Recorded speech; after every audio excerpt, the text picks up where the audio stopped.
O meu cordial bom dia a todos os membros da Igreja Jardim América, das demais igrejas de Jacareí e tantos outros que vieram de muitos lugares para esta manhã e este culto de louvor e adoração a Deus. Em particular, agradeço ao meu colega de ministério, pastor Ezequias, pelo convite que me fez para estar aqui e me dar a honra de, em nome da Rede Novo Tempo, apresentar a equipe da Voz da Profecia, agora com a 29ª do quarteto Arautos do Rei. O nosso sonoplasta, Vitor Bahia, o diretor musical e pianista, pastor Jader Santos, o orador oficial da Voz da Profecia do programa Está Escrito, pastor Ivan Saraiva, e a 29ª formação do quarteto Arautos do Rei. Fernando Silva, primeiro tenor, pastor Denis Versiani, barítono, e os dois novos componentes da equipe, Robson Rocha, o baixo, e Fernando Menezes, o nosso segundo tenor. O meu pedido a todos vocês, que sigam orando pelo ministério da Rede Novo Tempo, em particular, pela equipe da Voz da Profecia, o quarteto Arautos do Rei, para que sigam anunciando com paixão e em alta voz a nossa grande esperança de que breve Jesus voltará.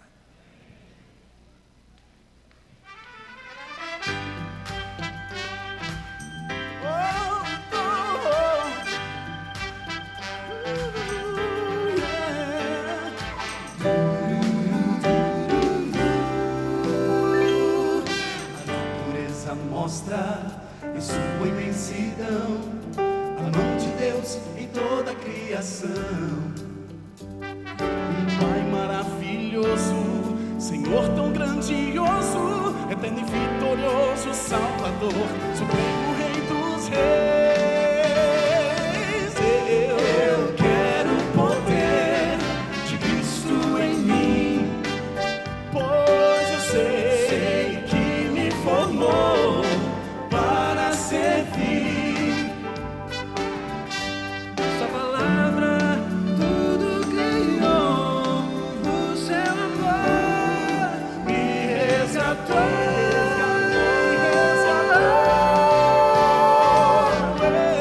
Eu quero o poder de Cristo em mim.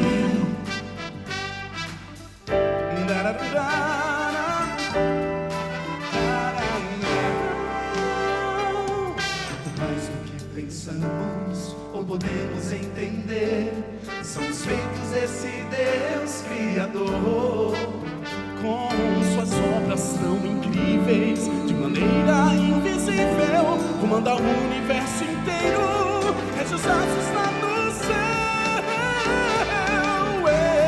Eu quero o poder de Cristo em mim, pois eu sei que me formou para servir. Sua palavra tudo criou, o seu amor me resgatou.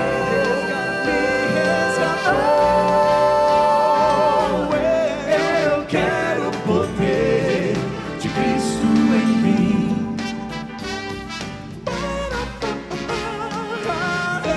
Eu quero o poder de Cristo em mim, pois eu certo estou, sim, que me formou para servir, ou para servir. Sua palavra tudo criou, o seu amor me resgatou.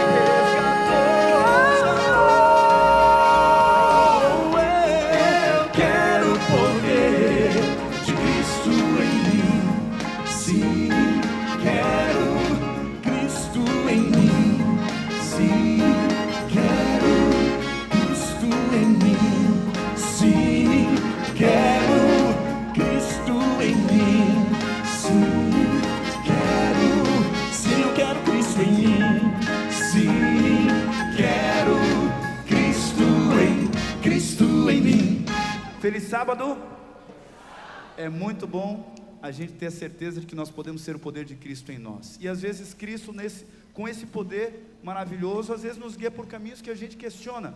mas às vezes a gente anda por esses caminhos cheios de perguntas, só que quando a gente chegar no final dele, a gente vai ter a certeza de que é exatamente por ali que nós deveríamos ser andado, porque Cristo está sempre conosco.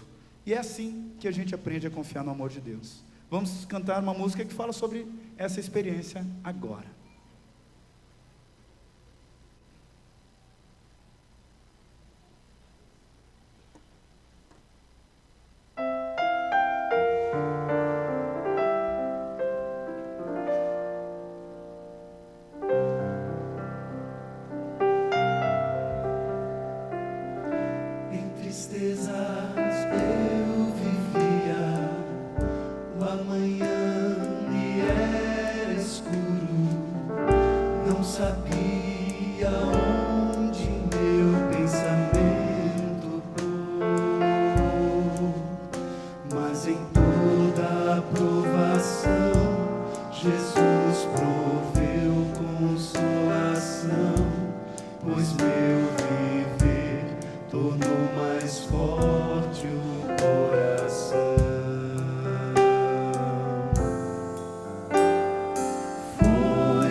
não quero mais ficar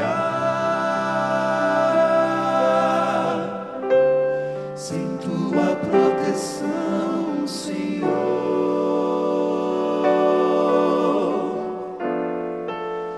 Eu quero desejar a cada dia estar mais perto de Jesus.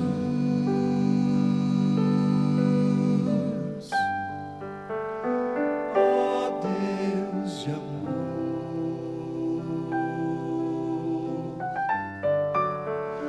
bondoso Redentor,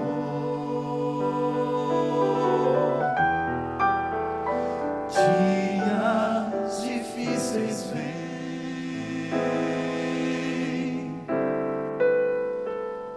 os quais enfrentarei.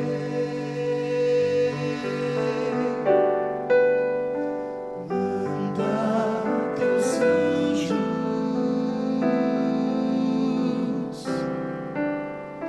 pra me guardarem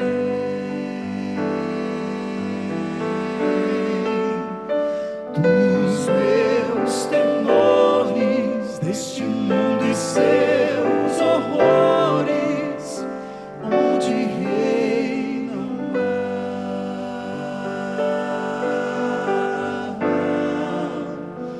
põe no escudo,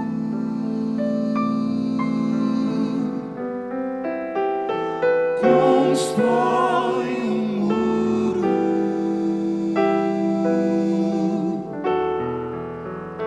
à minha volta, pois o que importa é viver pra ti,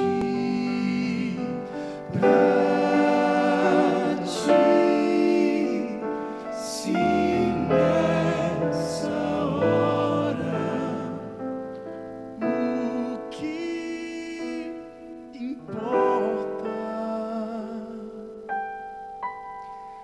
importa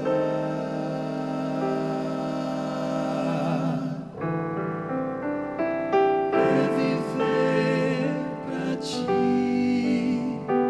é viver, só viver pra ti.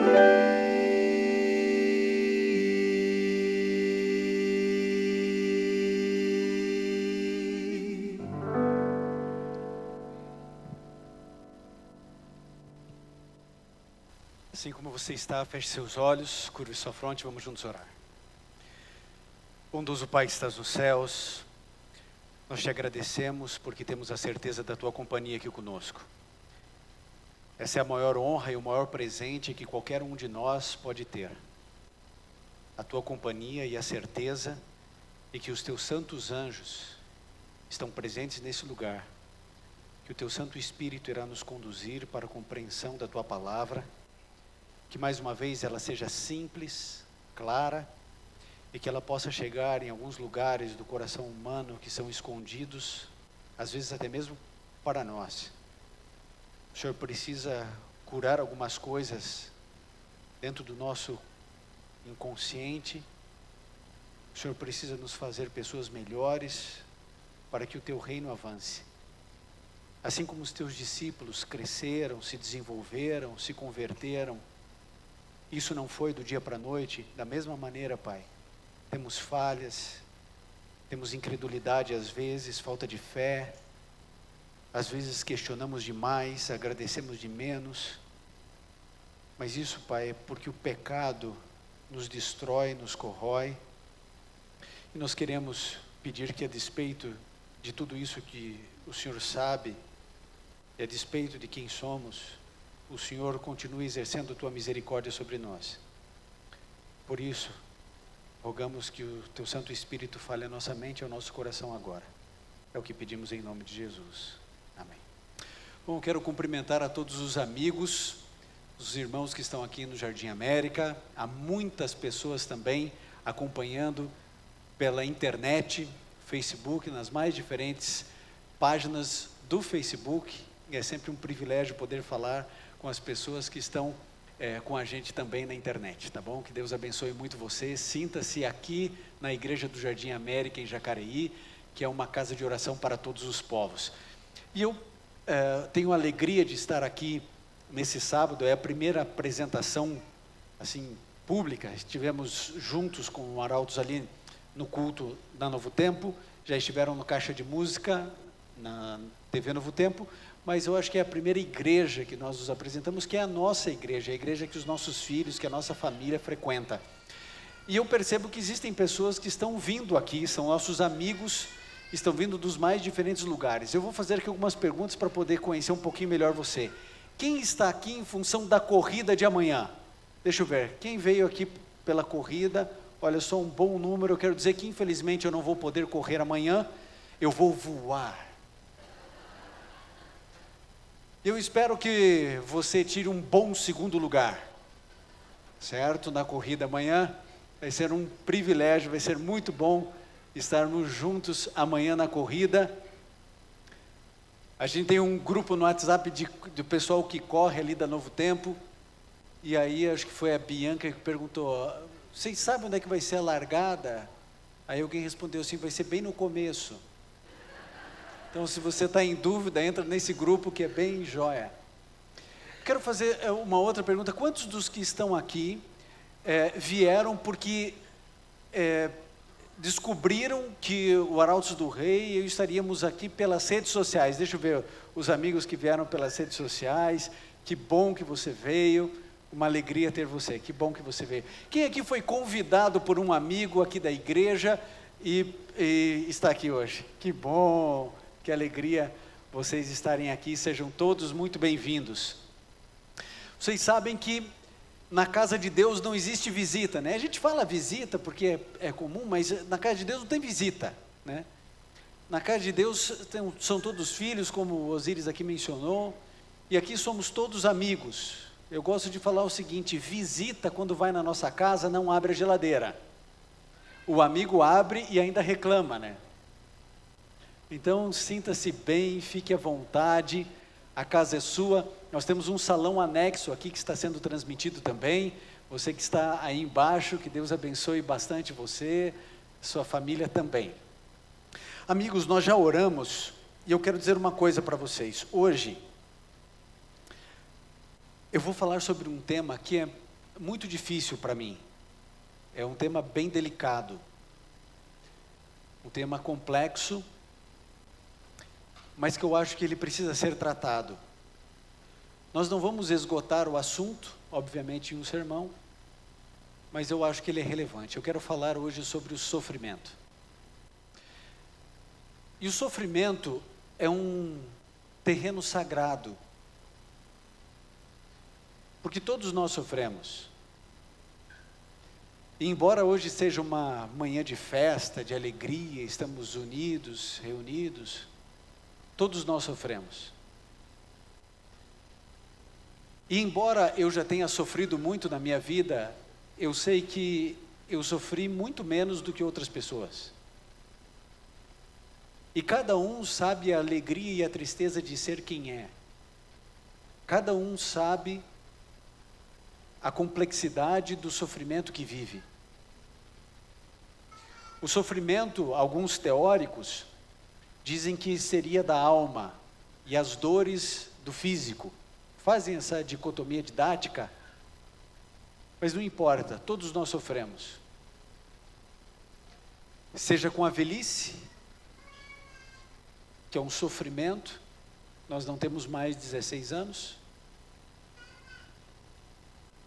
O envelhecimento é a morte que se aproxima, é a força que se esvai, seja através de uma doença, seja ela tratável ou não, os sofrimentos psíquicos, emocionais, todos nós sofremos.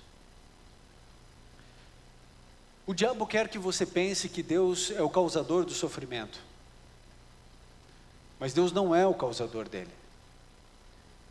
O sofrimento não tem a sua origem em Deus.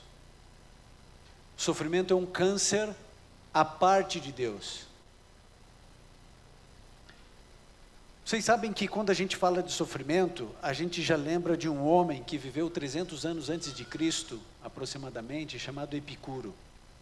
Ele foi o primeiro que levantou um dilema, que é a grande problemática que muitos ateus ainda hoje tentam levantar, né? Eles dizem que há uma contradição, ele dizia, uma contradição entre a onibenevolência de Deus e o sofrimento, uma vez que compreendemos que Ele é onipotente. O dilema dele, você já ouviu falar, ou Deus é poderoso, todo-poderoso, ou Ele é todo amor. As duas coisas, segundo Epicuro, seriam incompatíveis. Porque se Ele é todo amor, então Ele colocaria um fim no seu sofrimento e no meu, e no sofrimento da humanidade. A gente tem aí a Síria, né? Se Ele é amor, então Ele pode todas as coisas, já teria acabado todo o sofrimento. Então ele diz, talvez Ele possa todas as coisas, mas talvez Ele não seja tão bom assim. Ou talvez Ele seja muito bom mesmo, mas talvez Ele não consiga fazer todas as coisas. Esse é um dilema de Epicuro, que em algum momento da nossa vida, a gente traz à mente, talvez não dessa forma, mas com uma pergunta, né? Por quê? Ou por que comigo? Eu me lembro que eu estava pronto para entrar ao vivo no Está Escrito, e no Instagram do Está Escrito, alguém colocou ali nos comentários para todo mundo ver. Ele disse assim, por favor, orem pela minha mãe. Eu olhei a foto dele, era ele, a esposa, um filhinho ou filhinha, não me lembro, de uns 10, 12 anos.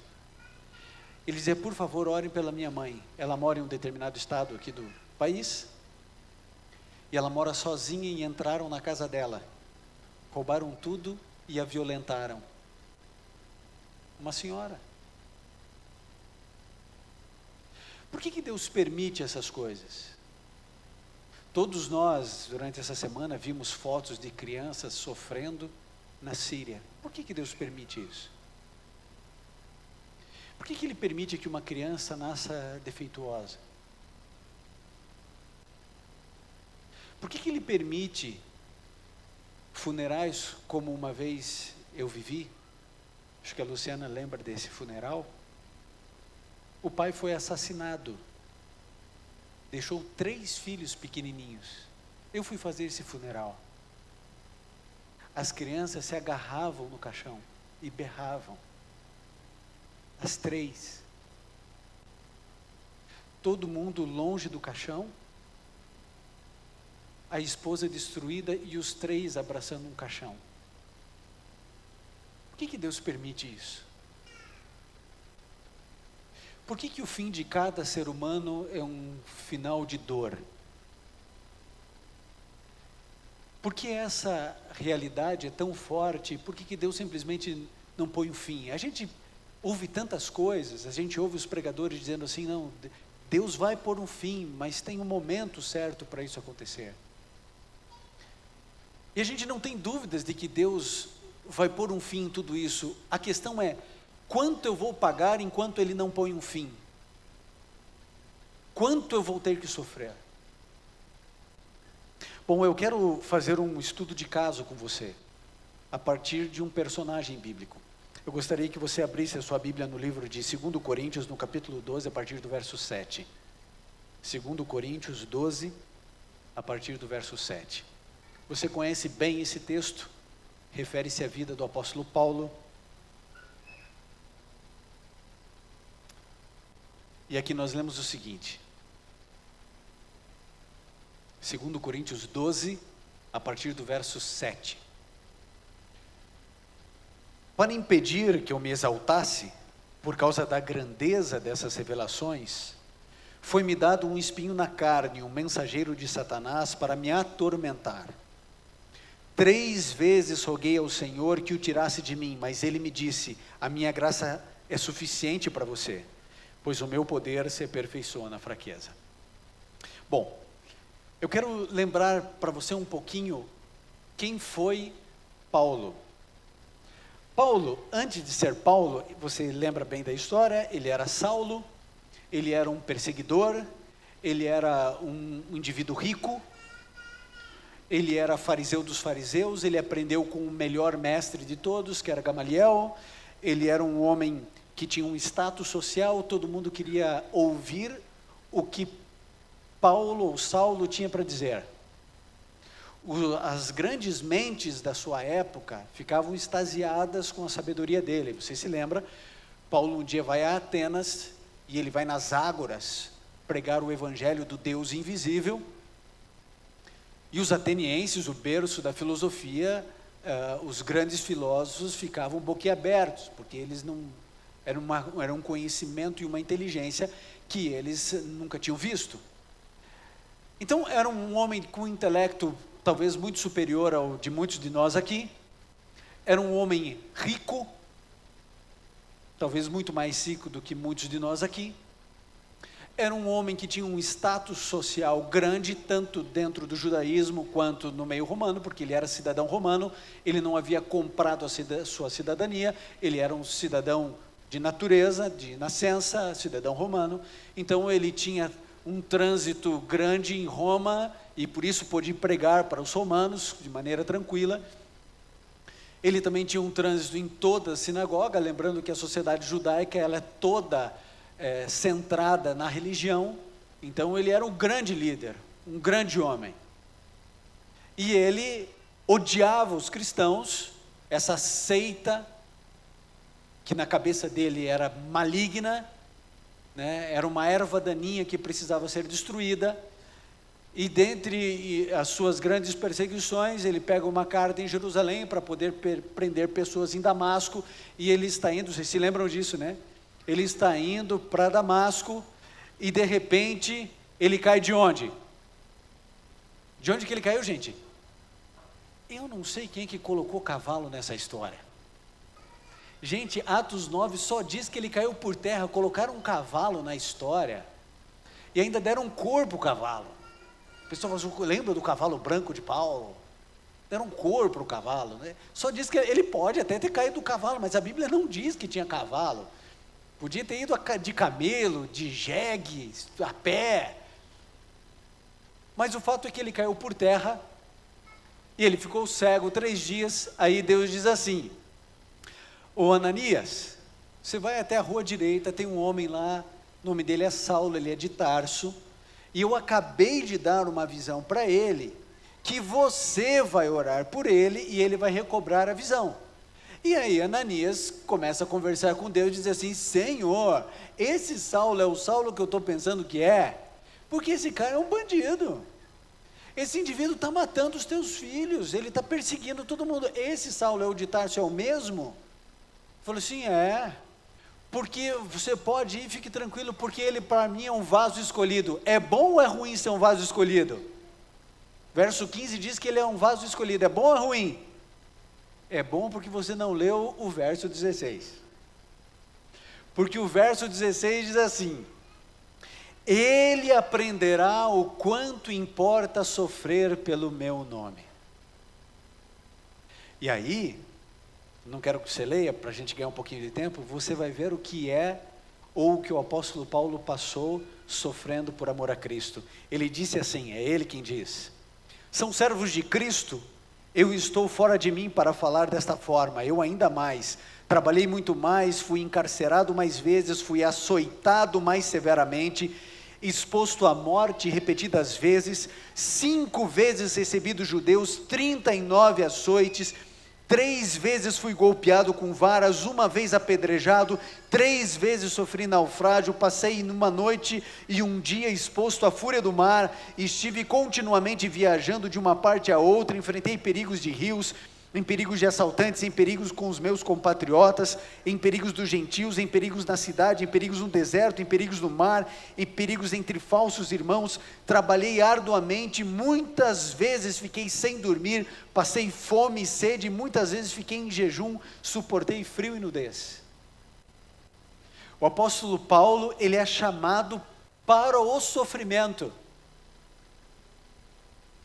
Agora, sabe o que me chama a atenção? Eu vou falar uma coisa para você. Houve um determinado momento onde Paulo foi preso. E eu imagino que alguém chegou para ele e falou assim: agora você vai ver o que é bom para tosse, porque nós vamos espancar você. Se eu sou o apóstolo Paulo, eu ia pensar assim: bom, eu larguei tudo por Jesus. E eu ia pensar assim: ele abriu o mar vermelho, ele mandou fechar a boca dos leões, foi ele que me chamou, eu agora sou um apóstolo pela vontade dele. Eu vi que ele libertou Pedro da prisão, fez um terremoto e os anjos tiraram Pedro. Esse cara está achando que ele vai me torturar, mas não vai mesmo, porque Deus vai me proteger. E acorrentam o apóstolo Paulo, e a chibata vem,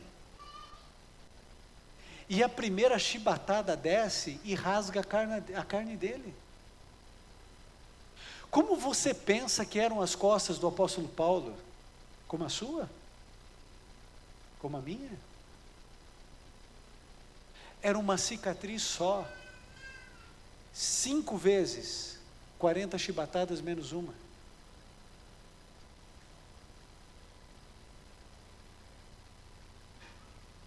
Se eu sou Deus, eu não ia deixar nada acontecer com esse homem, que é o maior evangelista da história depois de Cristo. Mas Deus deixou. Ele foi apedrejado, dado como morto. Aí sabe o que eu fico indignado? É o fato de que o apóstolo Paulo, ele ora 3 vezes para Deus tirar um espinho na carne dele. Veja, ele não está dizendo assim: Senhor, que não me torturem mais, Senhor, eu não quero mais passar fome. Ele poderia estar reclamando, dizendo: o Senhor não disse que o pão e a água seriam certos? Eu não sei o que é esse espinho na carne. Os teólogos aí, quase todos, dizem que provavelmente seria alguma coisa na visão do apóstolo Paulo, mas ninguém sabe ao certo. Mas também nesse momento não importa. O fato é que aquilo incomodava profundamente o apóstolo. Eu não sei o que incomoda você, o que machuca você, o que fere você. O apóstolo Paulo disse assim: olha, 3 vezes eu orei. Eu não acho que o apóstolo Paulo orou 3 vezes seguidamente. Eu acho que ele estava no limite dele, físico e emocional, e ele clama a Deus. E Deus diz não. Passa um tempo, ele chega no limite de novo. Ele clama a Deus. Deus diz não. Passa mais um tempo, ele não suporta mais, ele vomita diante de Deus, clamando: Senhor, tira isso de mim. E Deus disse não. E ele disse: olha, o meu poder se aperfeiçoa na tua fraqueza, e você vai morrer com esse espinho. Deus disse não. Se eu sou Deus, eu digo sim, mas Deus disse não. Vocês se lembram de Jó? Deus declara que ele era um homem íntegro, reto, temia a Deus e se desviava do mal. De quantos Deus disse isso na história? Por isso eu suponho que Jó tenha sido um homem, no sentido genérico do gênero, superior, se não a todos nós aqui, a muitos de nós. Homem íntegro, reto, teme a Deus, se desvia do mal. Aí aparece o diabo, e Deus diz assim: você viu meu servo Jó? Você domina sobre toda a terra, mas naquele coração você não tem espaço. E aí Jó acusa a Deus, e ele diz assim: teme Jó a Deus em vão. E a acusação do diabo é séria, porque ele está dizendo assim: tudo que ele tem, ele foi dado pelo Senhor, então ele é um interesseiro. Na verdade, você, Deus, é o corruptor e ele é o corrompido. Você compra a fidelidade de Jó, porque é o homem mais rico da terra, tudo vai bem para ele, é um homem sábio, inteligente, uma família extraordinária, é o homem mais rico da terra. Você compra, a relação de vocês é uma relação promíscua, não é verdadeira, não é sincera. Isso que você está dizendo, que ele é íntegro, reto, isso aí é conversa. Você comprou Jó.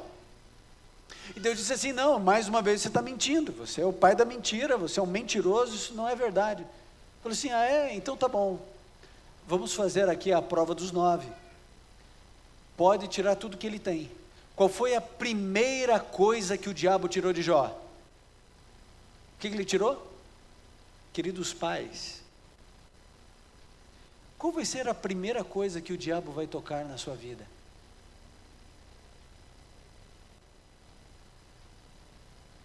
O que você prefere perder, um braço ou um filho? Se ele puder, ele vai tirar o que de você? Teu braço? Você prefere que o teu filho morra ou que você tenha um câncer agora? Você quer o câncer? Me dá 10 câncer aí, me dá metástase hoje. Ele vai lá e tira os filhos, os 10 de uma vez. É possível que existam algumas pessoas aqui, nessa igreja ou assistindo na internet, que tenham perdido um filho, 2 filhos. Mas quão raro é aquele que perde todos os filhos de uma única vez. Quando ele está recebendo a notícia que os seus filhos morreram, chega um indivíduo e diz assim: olha, só eu sobrevivi, roubaram tudo que você tem. É possível que alguém aqui já tenha perdido o emprego, é possível que você já tenha passado dificuldade financeira. Agora, eu desconheço alguém que tenha perdido literalmente tudo, de um dia para o outro. Tudo. Porque naquela época não tinha banco, né? A riqueza estava nos animais. Levaram todos. Perdeu tudo. Tudo. E aí Jó diz assim, ele rasga a roupa e diz: nu saí do ventre da minha mãe, nu eu volto à terra, bendito seja o nome do Senhor. Aí volta o diálogo e diz assim: mas tem uma coisa ainda que ele tem saúde. Aí Deus diz assim: tá, pode tirar a saúde dele, só poupa a vida. Aí eu pergunto para vocês, você acha que o diabo colocou uma doença mais ou menos, ou foi a pior que o inferno pôde criar? Ninguém na história passou o que Jó passou. Alguns querem fazer relação com fogo selvagem. Gente, o diabo criou a pior doença da história, e exclusivamente, a receita exclusiva para Jó. Deus nunca mais deixou ninguém viver aquilo. E ele joga de um segundo para o outro, ele fica em cima de poeira, de pó, ele fica raspando o corpo inteiro, em carne viva. A gente põe um dedo num ferro, e a gente já não vai trabalhar.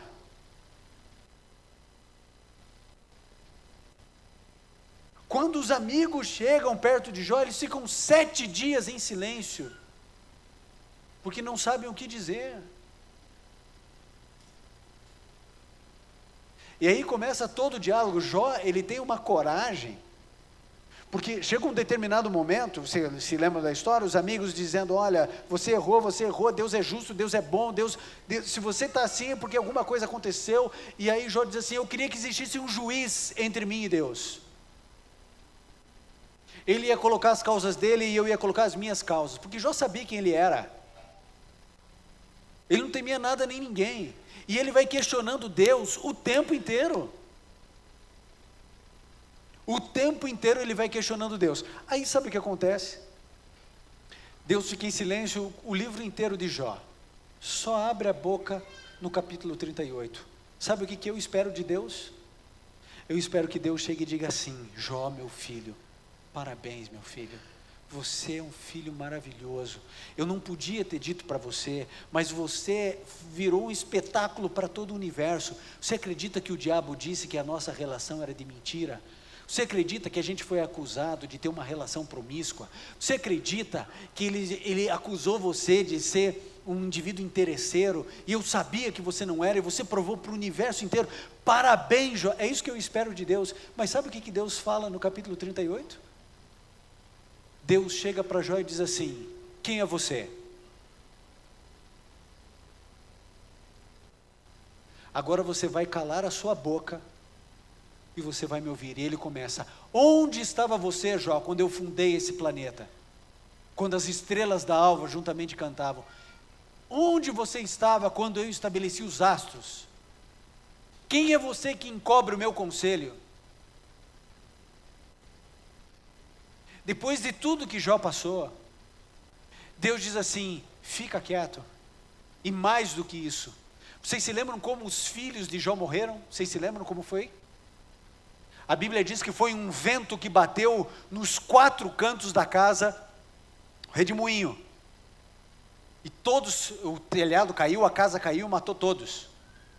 Sabe como que Deus aparece para Jó? Num redemoinho. Que eu imagino deveria ser o maior trauma e o maior tormento. Jó não podia, naqueles dias de sofrimento, sentir uma brisa que lhe lembrava dos filhos. E quando Deus aparece, Ele aparece no meio do seu tormento. E Ele aparece como um furacão, como um redemoinho. E Ele coloca Jó no lugar dele. Por outro lado, eu encontro na Bíblia a história de 3 mocinhos chamados Sadraque, Mesaque e Abednego, que depois da loucura, da insanidade de Nabucodonosor, de fazer uma estátua inteira de ouro, porque o sonho era, olha, vai ser só a cabeça de ouro, ou seja, o teu reino vai passar, e ele diz, não, não vai passar, a estátua inteira de ouro, e todo mundo vai ter que se ajoelhar, e todo mundo vai ter que adorar, e reúne o reino inteiro, e todo mundo tem que se ajoelhar ao som dos instrumentos, e aí então todo mundo ajoelha, porque senão tem pena de morte, pena capital. E aí então os 3 ficam em pé. Nabucodonosor dá uma segunda chance, podia não ter dado, mas disse assim, olha, vai tocar o instrumento de novo, se não ajoelhar, vocês vão lá para a fornalha, vocês vão morrer.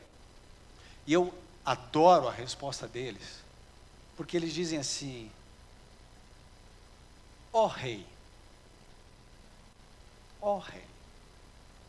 o nosso Deus pode nos livrar, mas mesmo que não livre, porque eu e você, a gente sabe o final da história, mas eles não sabiam. O nosso Deus pode nos livrar, mas mesmo que não livre, mesmo que a gente tenha que morrer queimado, vivo, a gente não vai se curvar. Gente, eu fiquei pensando, né, se eu estivesse lá no reino, sabe o que eu ia ter feito? A hora que tocasse o instrumento, eu ia me ajoelhar e ia falar assim, Senhor, o meu coração é teu.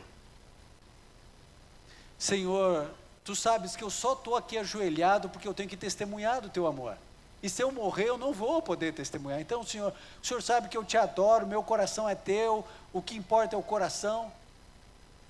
Mas Sadraque, Mesaque e Abednego ficaram em pé. E aí manda esquentar 7 vezes a fornalha e joga os 3. E depois que joga os 3, quem joga é morto. E de repente ele diz assim, peraí, não eram 3? O rei diz, né? Como é que tem 4 e o 4º é semelhante ao Filho dos deuses? Para os 3, Deus desce.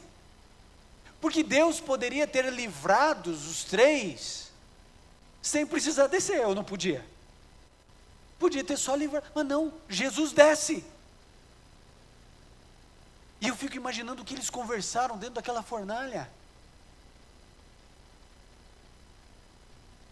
Jesus desce para atender e para salvar os 3. E quando ele sai, não tem nem cheiro de fumaça. Aí armam depois, mais tarde, para Daniel. Ninguém pode orar para outros deuses, a não ser para o rei, aquela história toda. Daniel continua orando no mesmo lugar, na mesma janela, 3 vezes ao dia, voltado para Jerusalém. E aí os leões estão lá, a cova está lá. E jogam Daniel e Deus vai lá e fecha a boca do leão. O que acontece? Que Deus pega e diz o seguinte, ô Paulo, você vai passar fome, eu não vou dar comida para você, você vai passar fome, você vai passar frio, você não vai ter roupa, vão apedrejar você, depois vão espancar você, e é isso aí, e se você me pedir alguma coisa, eu também não vou te dar. Jó, é o seguinte, você vai passar tudo o que você vai passar, e acabou a conversa. Mas para outro, Deus vai lá e diz assim: eu vou visitar vocês, e eu vou estar com vocês no meio da fornalha. Eu vou fechar a boca dos leões. Querido, não é exatamente isso que a gente vive na igreja? A criança tem leucemia, a igreja ora, faz vigília, faz jejum, e ela é curada. A outra criança tem o mesmo problema, a mesma igreja ora, jejua, faz vigília, e ela morre.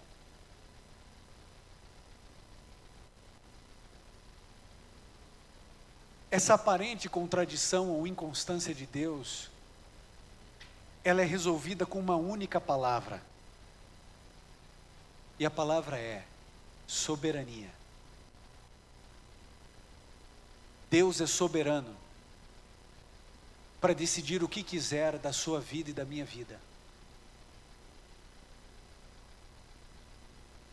Tem pessoas que Deus vai dar muito dinheiro e tem outras pessoas que Deus não vai dar. E a questão não é merecimento ou esforço às vezes. A questão é que Deus disse: para esse eu vou dar e para esse eu não vou dar. Por quê? Porque Ele é o dono da prata e do ouro. Para um Deus pega e dá o dom de cantar, e para outro Ele diz: eu não vou dar. E aí você fica sentado e eles cantam.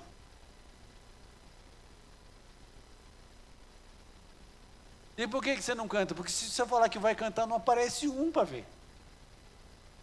Porque Deus não deu o dom. Para um, Deus diz assim: vai morrer bebê. Para outro, Ele diz assim: vai viver até os 99 anos, Billy Graham. Para um, Deus diz assim: olha, vai morrer de AVC. Esse aqui vai morrer de acidente. Eu não sei se você já entendeu, mas o último ar que você respirou não é seu.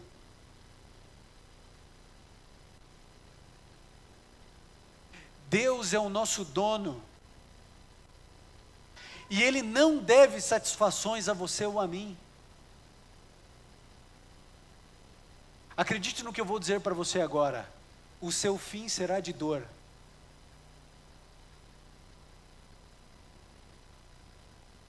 O seu fim será de dor. E acredite na segunda verdade que eu vou te trazer hoje. Os piores dias da sua vida ainda não chegaram. Os piores dias da sua vida ainda não chegaram. Nós criamos um evangelho açucarado, que não é bíblico.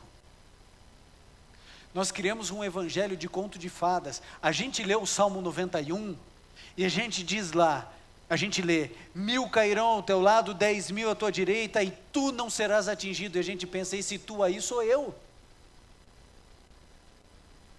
Gente, por uma questão de probabilidade é mais fácil a gente estar entre os 11.000 que tombaram do que esse que ficou em pé. Aliás, a gente não está nem aí com os 11.000 que tombaram. A gente quer saber da gente. Eu estando bem, a minha casa estando bem, está tudo certo. O outro que tenha câncer, o outro que esteja no hospital, se eu não conhecer, melhor. Mas nesse exato momento, milhões de pessoas estão doentes à beira da morte que a gente não conhece, por isso que a gente está bem. Porque o sofrimento do outro é do outro, eu tenho os meus, e cada um pegue a sua cruz e viva a sua vida. Agora Deus, Ele é soberano para definir tudo na sua vida e na minha. Ele não deve satisfações para mim. Se Ele achar que eu devo morrer amanhã numa viagem com o quarteto, eu vou morrer. Você um dia pode estar na internet acessando e falar assim: olha, nós estamos pedindo oração pelo pastor Ivan, que está com câncer, em estado avançado, descobriu só agora. E aí? Pode acontecer com outro e não pode acontecer comigo? Querido, no Brasil, a cada 20 minutos uma mulher é violentada. Mas isso pode acontecer com a mãe daquele rapaz que eu contei no início do sermão. Com a minha, não. Com a minha filha, não.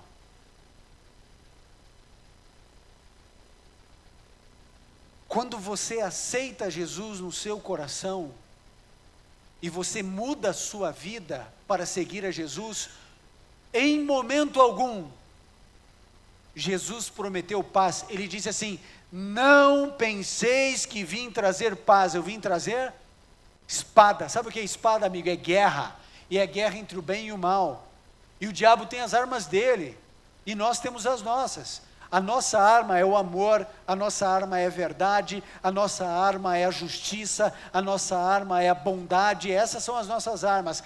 As armas dele são doença, morte, assassinato, violência, dor. E você acha que nenhum estilhaço vai pegar em você? Você acha que ele não está atacando a sua família nesse exato momento? Você acha que ele não está tentando destruir o seu filho agora? Querido, entenda uma coisa. Satanás, se tem uma coisa que ele não tem, é pressa. Para ele não importa se ele vai pegar você daqui a 10 anos, ou daqui a 15 anos, se vai pegar agora. Ele espera você na curva. Lembra quando você era criança e o grandão da sala de aula falava assim: eu pego você na saída?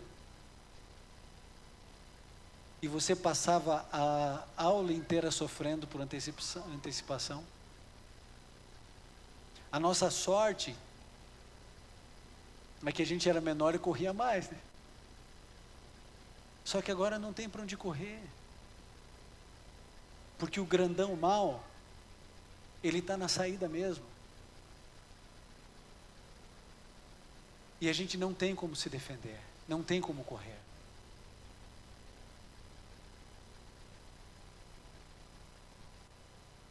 Eu não sei quais são os critérios que Deus usa para salvar um e para deixar que o outro sofra. Eu não sei porque em alguns casos ocorrem milagres sobrenaturais, um negócio fora de tudo, e o indivíduo é salvo. E para outros não.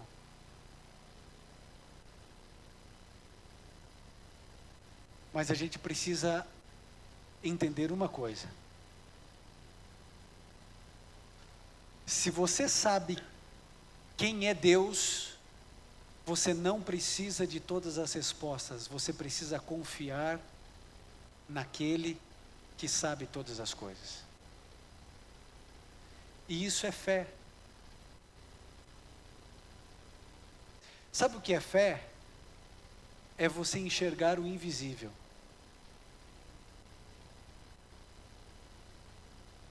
Fé é quando as coisas não fazem sentido e a gente continua confiando.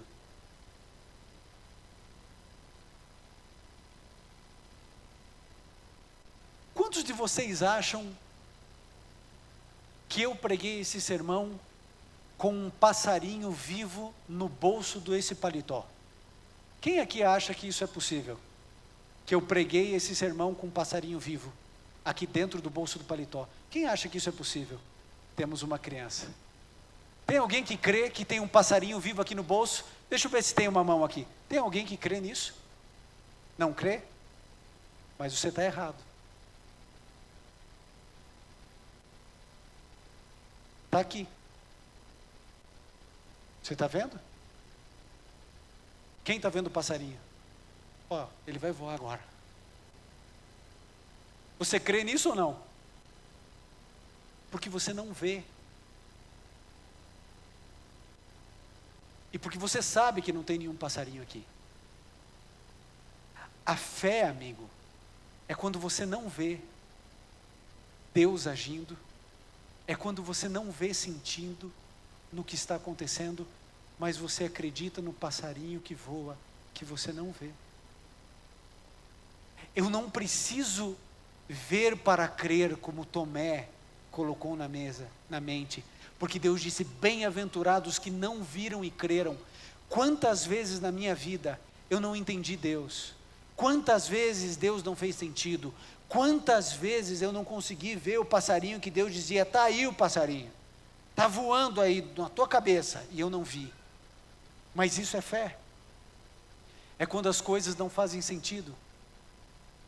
Você quer ver uma situação onde nada faz sentido? Eu era professor de Bíblia há muitos anos lá em Curitiba.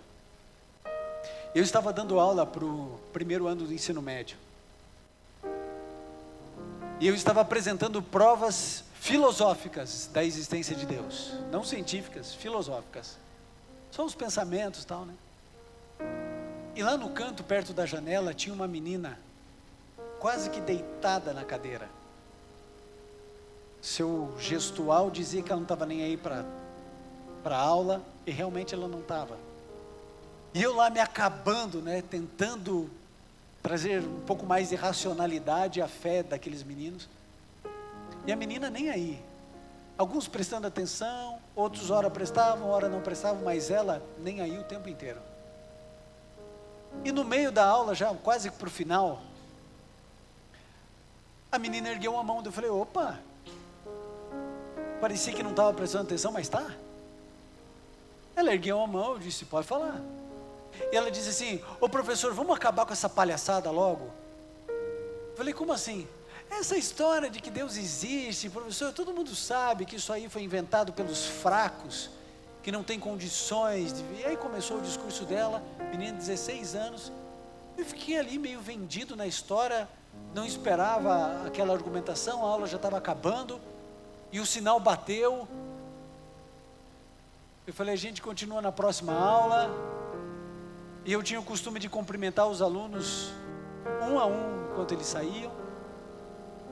E eu via que o pessoal ia indo, eu tchau, tchau, tchau, haha, era a última aula da manhã, tchau, tchau. E eu vendo que a menina estava lá só de rabo de olho, enrolando no material dela lá, com vergonha, né? Eu esperando, tchau, tchau, de repente quase ninguém na sala de aula. Aí eu cumprimentei, eu falei: você não sabia que eu tinha uma teia aqui dentro da sala de aula?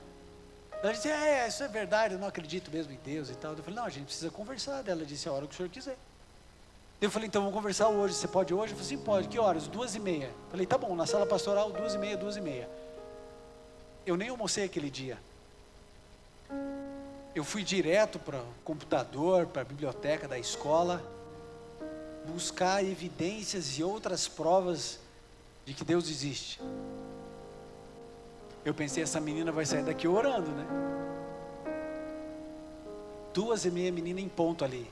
E eu comecei a usar meus argumentos. Existe uma técnica, não sei se você sabe, mas de argumentação, que você começa do argumento mais frágil para o mais complexo e mais bem elaborado.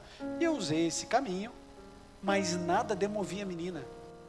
16 anos, eu pensei: o que aconteceu na vida dessa menina para ela estar assim, 16 anos? Eu sei que chegou uma hora que ela começou a falar, e enquanto ela falava, eu orava. E eu não me lembro o que eu falei. Eu sei que eu falei alguma coisa, alguma frase, e ela se desmontou e ela começou a chorar. Quando ela começou a chorar, eu pensei: agora começou o aconselhamento. Ela chorou bastante. Até a hora ela tinha bastante cabelo, que ela tirou o cabelo que estava grudando no rosto por causa das lágrimas.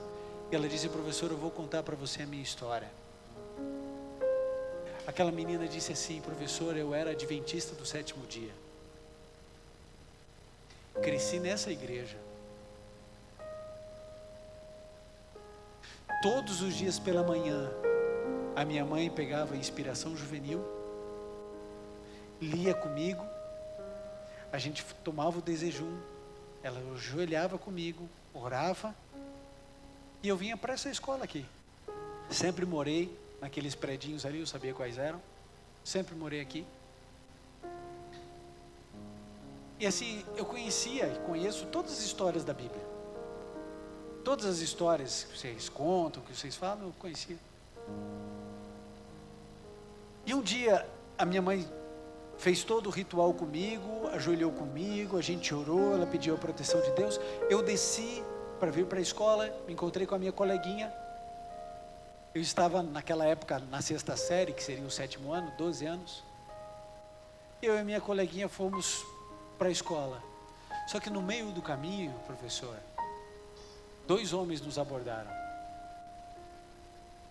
Eu vou dizer para o senhor, eu nem tive medo, porque eu conhecia todas as histórias da Bíblia. Eu sabia do Mar Vermelho, eu sabia dos anjos que derrubaram as muralhas de Jericó, conhecia até a história do machado que flutuou. Eu tinha certeza que Deus ia nos proteger. Eles nos levaram por uma construção abandonada, e eu continuei orando, sabendo que Deus ia mandar um anjo, que Deus ia, algum adulto ia ter visto, que a polícia ia chegar, e eles nos levaram para o lugar mais isolado da construção. E ela disse assim para mim: professor, naquele dia, mar nenhum se abriu, muralha nenhuma caiu, nenhum machado flutuou, e eu e a minha amiga aos 12 anos fomos violentadas. Ela chorando dizia assim para mim: professor, eu prefiro acreditar que Deus não existe do que acreditar que Ele existe e não fez nada. Professor, Deus não fez nada, nada. Ele viu a minha dor, Ele viu a minha boca sendo tapada, Ele viu cada lágrima que caiu, Ele não fez nada. Eu prefiro acreditar que Ele não existe do que imaginar que Ele existe e não fez nada por mim. Eu não sei o que você diria para uma menina dessa, mas eu sei o que eu disse. Eu olhei para ela e disse assim: menina, perdoe Deus, perdoe Deus. Não que Deus tenha errado, mas um dia Deus vai colocar você no colo e Ele vai explicar o inexplicável.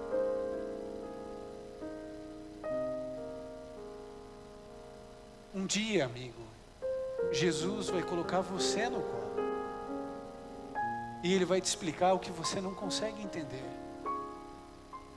Por que aconteceu as coisas que aconteceram com você e comigo? Por que roubaram a nossa pureza, a nossa inocência? Por que arrancaram um pedaço de nós? Por que Ele permitiu que o filho morresse?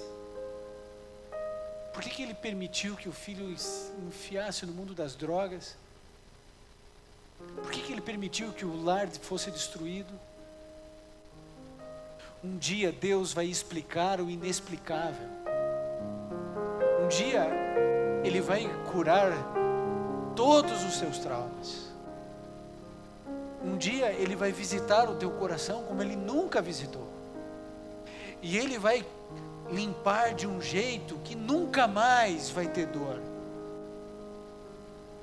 Mas enquanto isso não ocorre, eu e você precisamos acreditar no passarinho que a gente não vê, nas coisas que não fazem sentido.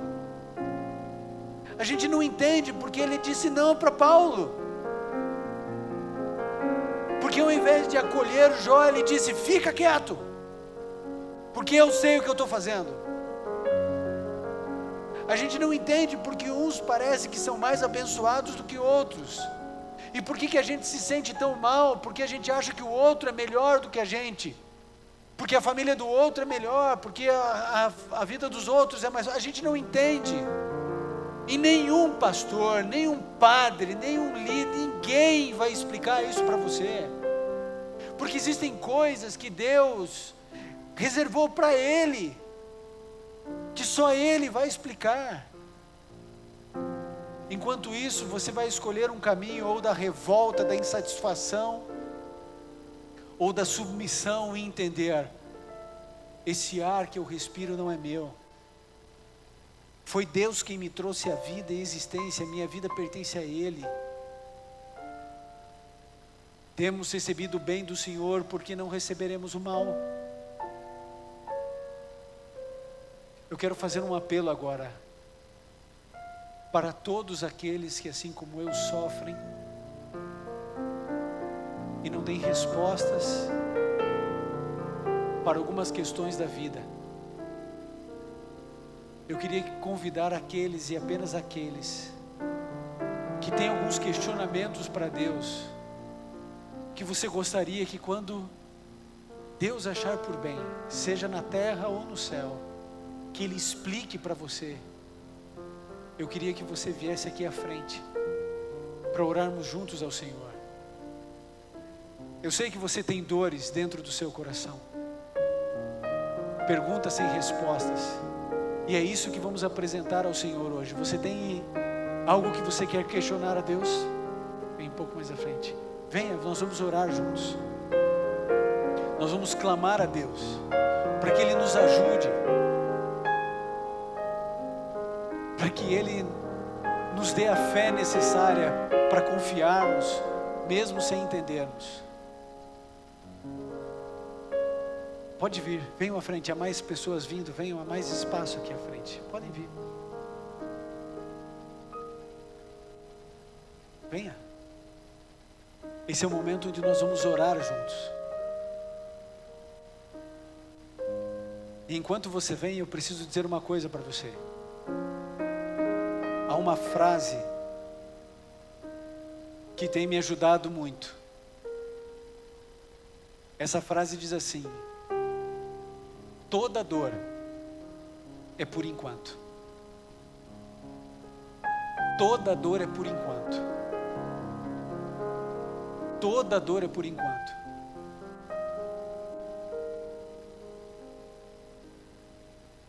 Mas enquanto essa dor existir, enquanto lágrimas continuarem caindo do meu olho, do seu olho, elas precisam cair no colo de Jesus. Não permita que a sua lágrima caia no colo da indiferença, da revolta. A minha dor e a sua dor precisa estar atrelada ao homem de dores, aquele que é experimentado no sofrimento. O Quarteto Arautos do Rei irá cantar agora. E enquanto eles cantarem, eu queria que você entendesse: toda dor é por enquanto. Um dia Deus vai enxugar dos meus olhos e dos seus olhos toda lágrima, e não haverá mais morte, nem pranto, nem clamor, nem dor. As nossas angústias, os nossos medos, tudo vai passar e tudo se fará novo.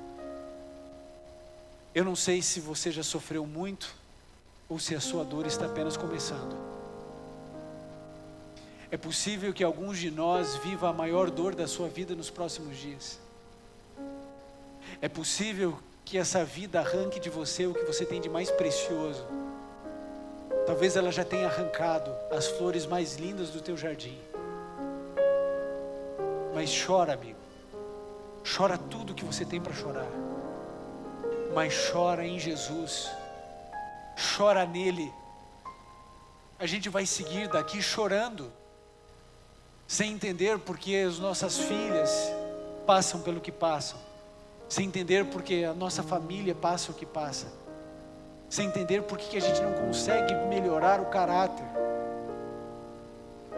Mas acredite, Jesus venceu por mim e por você, e Ele vai te dar a vitória. Apenas permita que a sua lágrima caia no lugar certo, caia no colo de Jesus.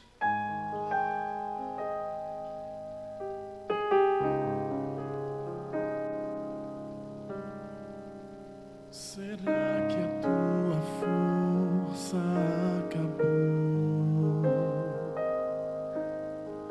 Será que a tua dor apenas começou? Do amanhã não sabemos, nem o que ainda está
esperança. Isso aqui não é o final. Pela fé espere só um pouco mais, pois um milagre ainda pode acontecer. Todo aquele que com fé compreender que existe um Deus soberano em qualquer situação, então descansa nesse Deus que tudo vê.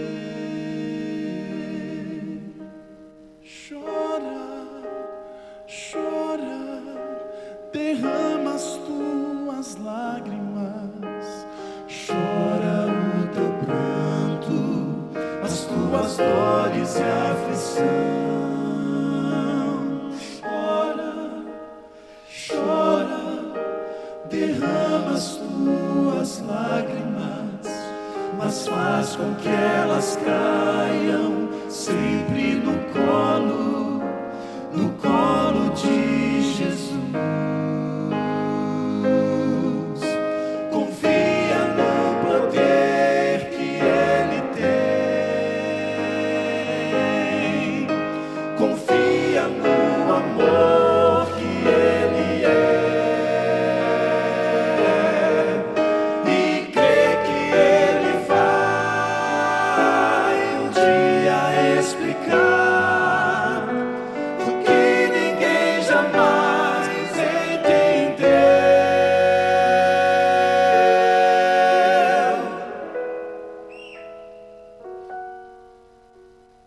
Chora, chora, derrama as tuas lágrimas, mas faz com que elas caiam, mesmo que sejam muitas, mesmo que sejam rios, mas faz com que elas caiam sempre no colo de Jesus.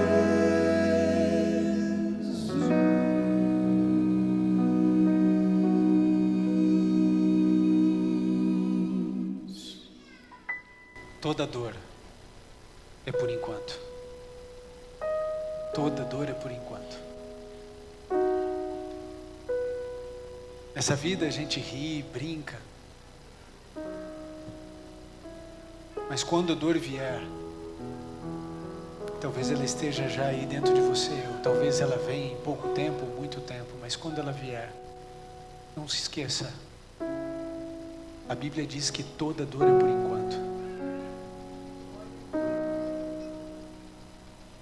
Em algum tempo, em algum lugar aí do passado, o pastor Jader escreveu uma música que dizia assim: quem sabe quem nessa vida só perdeu, quem sabe só ganhou. Quem disse que perder é derrota? Quem disse que toda dor destrói? Quem disse que todo fracasso é para destruição? A humanidade entendeu que o momento mais frágil de Jesus era o momento mais forte da divindade na história do universo. Na cruz a gente entendeu o que significa quando Jesus disse para o apóstolo Paulo: o meu poder se aperfeiçoa na fraqueza. Quando você for impotente para resolver os problemas, quando ninguém puder trazer esperança a você,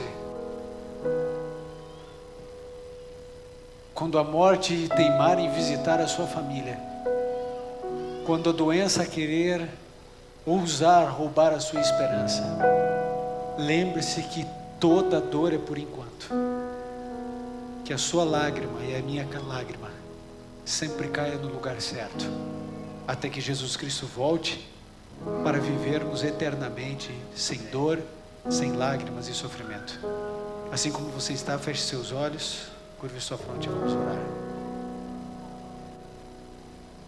Bondoso Pai, todos nós aqui temos dores que a gente não consegue repartir com nenhum outro coração humano. Todos nós temos traumas do passado. Todos nós temos medo do futuro. Trancamos nossas casas, ligamos nossos alarmes, tentando trazer sobrevida à nossa existência. Mas a gente não sabe nada do amanhã, nada. E por isso caminhamos inseguros. Não sabemos quais são os seus planos. Não sabemos o quanto iremos sofrer ainda nessa vida.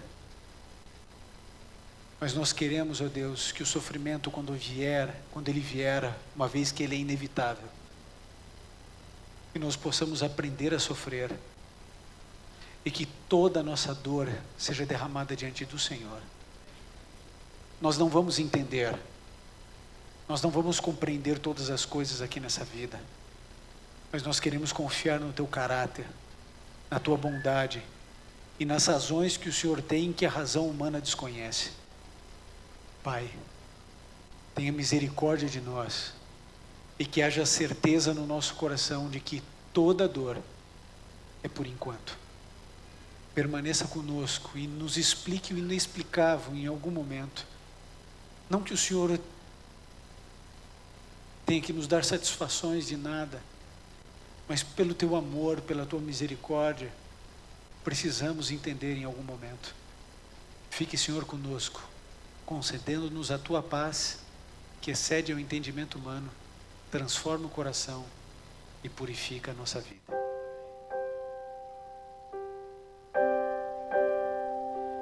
Pai nosso que estás nos céus, santificado seja Teu nome, Teu reino venha, Tua vontade na terra e no céu.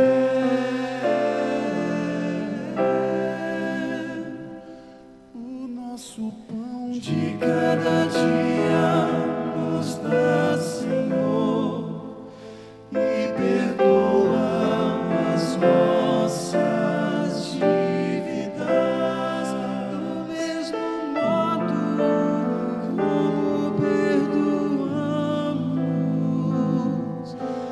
aqueles que também nos devem.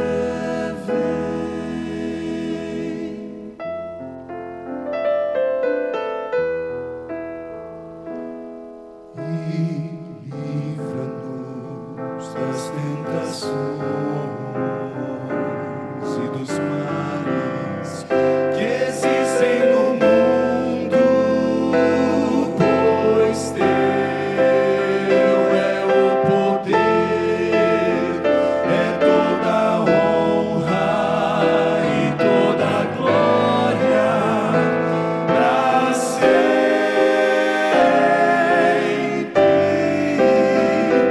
para